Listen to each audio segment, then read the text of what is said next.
मंच पर विराजित प्रखर प्रवचनकार संभव प्रतिनिधि विनाश के श्री चरणों में कोटि वंदना।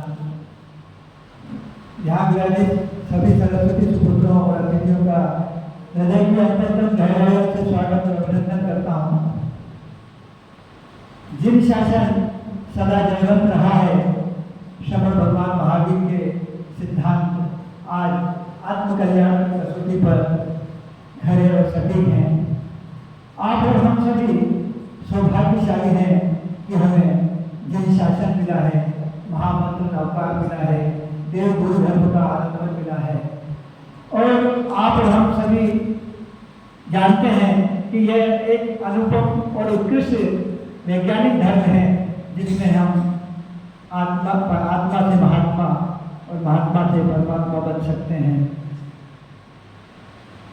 हम गुरु भगवंतों के सानिध्य में जिन वाणी का श्रवण करते हैं, मुझे गुरुदेव वेदांत जी यहाँ विराजमान है। मुझे आपके साथ में कुछ साहित्यिक सेवा करने का अवसर मिला तो मुझे आपकी वेदा शक्ति का बहुत निकट से दर्शन हुआ है। और अभी हम लोग आपके उद्बोधन को सुनेंगे और हम खुद भी अद्भुत रह जाएंगे कि आपकी वेदा शक्ति कितनी प्रखर और प्रबल है। मैं जैन साहित्य संगम के बारे में कुछ निवेदन करूँ आपसे। ये छोटा सा पौधा हमने रोपा है आप सभी के सहयोग की अपेक्षा के साथ में। आपसे निवेदन करूँगा और आपसे ये अपेक्षा भी रखूँगा कि आप उसमें अपना सहयोग भी हमें भाग दें ताकि ये पौधा पल्लवित और पुष्पित हो। जैन साहित्य संगम की अवधारणा और उसका उद्भव के पीछे मेरी एक ही मान्यता है कि जैन के लिए कार्य करें, जैसे कि मेहता साहब ने कहा और हमारे नाटा साहब ने भी इस ओर में इंगित किया। और यहाँ बैठे हुए सभी जितने भी संस्थाओं के पदाधिकारी या सरस्वती सुपुत्र यहाँ विराजमान हैं, सबके मन के एक कोने में ये बात जरूर उठती है कि जैन को सहयोग करें और साहित्यकार के लिए कुछ मंच प्रदान करें। तो हमने साहित्यकारों को, कवियों को, विचारकों को, चिंतकों को, समालोचकों को एक मंच मिले, मान मिले, सम्मान मिले, प्रोत्साहन मिले, इसके लिए ये जैन साहित्य संगम की स्थापना की है। मैं चाहूँगा आप हृदय की गहराई से इसका अभिनंदन करते हुए हमें यह आश्वस्त करें कि हम आपके साथ हैं। मैं चाहूँगा कि गुरुदेव का भी हमें भरपूर आशीर्वाद मिले। अभी आपको हमारे मनोज जी मनोकामना जो हमारे राष्ट्रीय महामंत्री उन्होंने बताया कि हमने इसकी रतलाम में स्थापना की थी और स्थापना के बाद में जो ये कारवां चला तो आज लगभग 500 से 50 लोग हमारे कवि और साहित्यकार इससे जुड़ चुके हैं। और पिछले दिनों हमने 8 तारीख को मध्य प्रदेश में इसकी शपथ विधि का एक कार्यक्रम बहुत ही अच्छा गरिमामय हम समारोह के बीच में किया। और अभी चेन्नई के अंदर हमने तमिलनाडु शाखा का शपथ विधि का कार्यक्रम किया जिसमें विभिन्न संस्थाओं के कई पदाधिकारी और गुरु भगवंत वहाँ उपस्थित थे। उसके निकट दूसरे दिन ही हमने कर्नाटक शाखा का मतलब मैसूर के अंदर एक कार्यक्रम शपथ का कार्यक्रम किया। उसमें 22 संस्थाओं के अध्यक्ष और मंत्री वहाँ उपस्थित थे। तो हम मतलब मेरा हृदय गदगद है कि मुझे आप सबका भरपूर सहयोग मिल रहा है और निकट भविष्य में हम दिल्ली में भी शाखा का शपथ विधि का कार्यक्रम करने जा रहे हैं और पश्चिम बंगाल में भी हम कलकत्ता में करने जा रहे हैं। तो आप सबसे मेरा करबद्ध निवेदन है कि आप हमारे साथ में तन मन धन और समर्पण के साथ हमें सहयोग करें। और विशेषकर जो जैन फेडरेशन के हमारे मेहता साहब हैं और नाटा साहब हैं और जो भी यहाँ विराजमान हैं, जब कभी भी जैन किसी कार्यक्रम में जैन कवि और साहित्यकारों की आवश्यकता हो आप हमें बताएं। और मैं आपको विश्वास दिलाता हूँ जितने मंची कवि जिस तरह से कार्य करते हैं उससे के समकक्ष ही हमारे इस पूरी टीम में बढ़िया कवि मंची कवि हैं जो बढ़िया से अच्छा परफॉर्म करते हैं, लोगों का मनोरंजन करते हैं। गुरु भगवंतों के श्री चरणों में मैं अपनी बात कहूँ उससे पहले केवल 4 पंक्तियाँ मैं सुनाना चाहता हूँ क्योंकि समय की बहुत मर्यादा है। और मैं जैन साहित्य संगम क्या है एक 4 पंक्तियों में निवेदन करता हूँ। गुरु भगवंत आपका भी आशीर्वाद चाहूँगा कि आगम वाणी का सार, जिन वाणी का प्रसार, फैलाना है घर द्वार, ज्ञानालय हमारा है। कि आगम वाणी का सार, जिन वाणी का प्रसार, फैलाना है घर द्वार, ज्ञानालय हमारा है। जिन चरण शरण गुरु तारण तरण, और शुद्ध बना आचरण जीवन संवारा है। कि हर्ष दर्शी प्रतिभाएं सवर निखर जाए, मान सम्मान को पाए संकल्प ये धारा है। शुद्ध सेवा संगठन ज्ञान की बहाए गंग, जैन साहित्य संगम ज्ञान गुरु द्वारा है। जैन साहित्य संगम ज्ञान गुरु द्वारा है।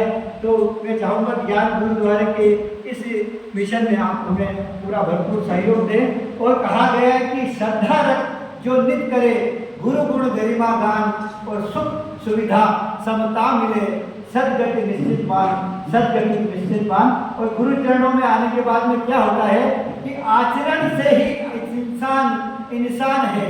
कि आचरण से ही इंसान है, आचरण से ही बन जाते शैतान है। और चरण में गुरु के तो ज्ञान मिले, आचरण से ही बन जाते भगवान है, आचरण से ही बन जाते भगवान है। और आज हमारी और स्थिति क्या है कि बात बात में अब बम बरसता है। बात भली बोली का हो या बोली का हो, कि बात बात में अब बम बरसता है। पानी महंगा और खून सस्ता है, जियो जीने दो भूले, आज महावीर की आवश्यकता है, आज महावीर की आवश्यकता है। और महावीर की आवश्यकता क्यों है कि आज हर आदमी परेशान और अधीर, कि आज हर आदमी परेशान और अधीर है। जहां हाथ रखो प्रकट हो जाती पीर है। और अस्त व्यस्त त्रस्त जीवन को संवारने के लिए एकमात्र समाधान प्रभु महावीर है, एकमात्र समाधान प्रभु महावीर है। और हम भगवान महावीर के अनुयायी होकर हम कहाँ तक इस बात को अपने हृदयंगम करते हैं कि हम महावीर को मानते हैं पर पहचानते नहीं। हम महावीर को जानते हैं पर दीदार तक पाते नहीं।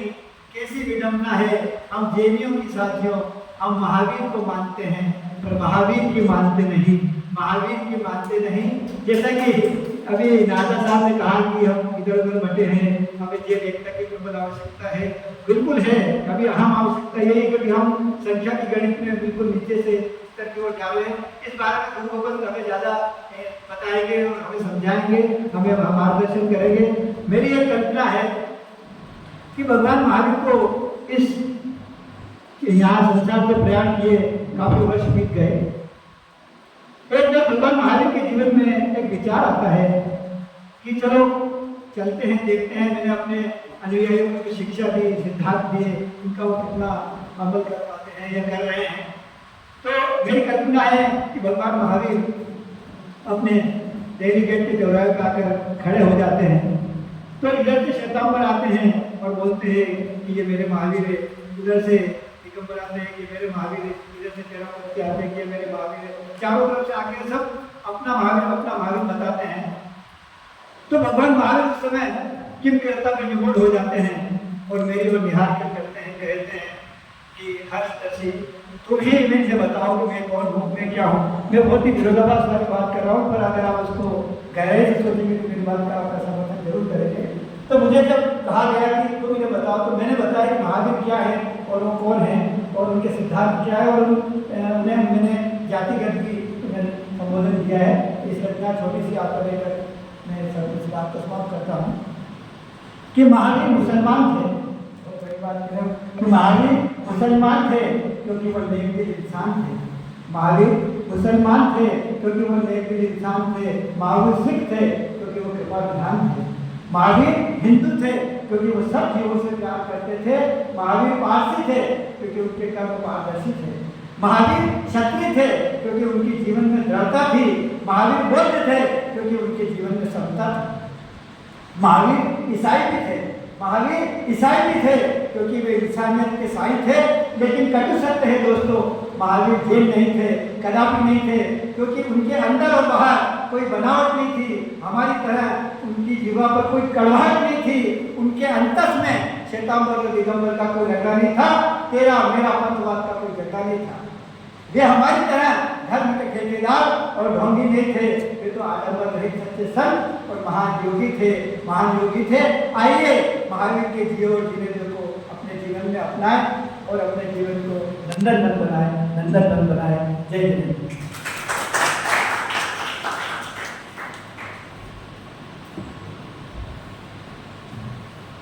बहुत बहुत धन्यवाद हर्ष ऋषि साहब।